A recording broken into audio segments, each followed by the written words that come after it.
Hi everybody, Golden Era Bookworm here. Today I'd like to review Training and Eating the Vince Gironda Way by Greg Sushinsky. This little booklet, similar to Steve Reeves' Training and Eating the Steve Reeves Way, which I reviewed just yesterday. I think both booklets, I'll just show you the other one that I just reviewed yesterday. Both of these booklets kind of just really serve as an introduction, I would say, to the methods of, in the case of Vince Gironda, and in the case of Steve Reeves. As mentioned yesterday, I would recommend the Training and Eating the Steve Reeves Way booklet only as an introduction, and I would recommend reading more of his own material from his own website, where he actually has several books that he wrote before passing away. Similarly, I would also recommend reading, for example, Unleashing the Wild Physique and the Wild Physique, which are basically the same book, written by Vince Gironda and Rob Kennedy, over this booklet. If you want a very basic introduction over the way that Vince Gironda trained and I guess his nutritional principles and philosophies, this little booklet does a good job in introducing it. But for 33 pages, which is not much, it's mostly material, again, not much photos, which is a good thing for a booklet. But I guess the only value that I really saw was that it acts as a summary.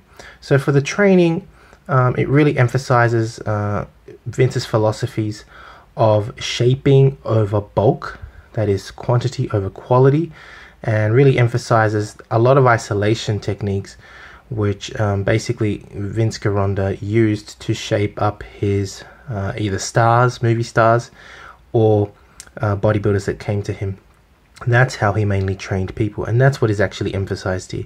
And it does list the isolation exercises. In respect to eating, I don't think that the nutrition explained here is sufficient. It does give a basic, I guess, guide as to how Vince Gironda used his diets, which I haven't necessarily seen in other books, but it's not really hard to work out once you know what the nutritional plan is and its purpose. It does dispel some myths, such as that Vince did use carbohydrates in his diets, mostly minimal, and throughout the year for I guess for basic maintenance, he would also recommend carbs, but most people don't actually know this.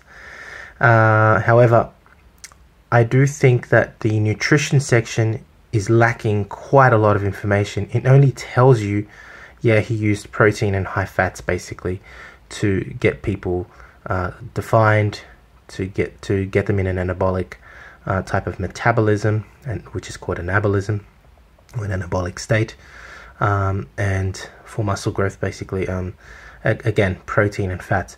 This is not new information. Most people already know this. All you got to do is look on the web or get on YouTube and you'll find out the same information. Was it worth the $10? Not really. Again, it's a booklet. I own it now. I read it. Yeah, it's most of the stuff I already knew.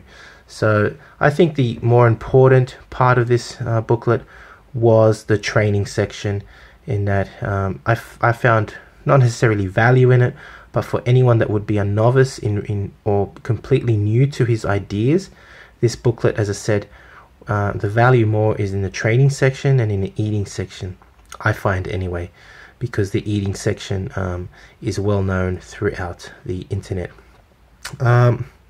It does get a little thumbs up from me as a summary booklet, which is, I guess, what its purpose is.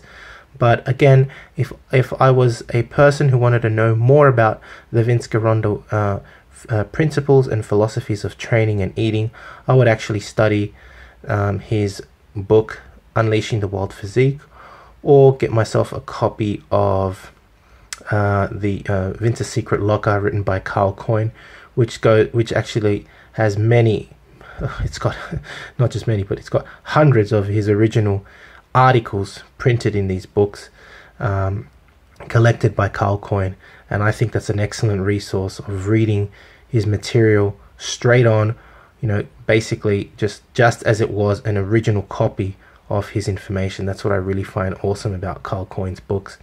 It is not rewritten by him. These articles are basically are the originals, and he's got them all in his book. That's what's so great about his books. But anyway, that's not what this little review is about. I hope you have enjoyed watching this short review. If you have, please give a thumbs up, subscribe if you haven't, and leave me your comments, and thank you for watching. This is the Golden Era Bookworm. Bye for now.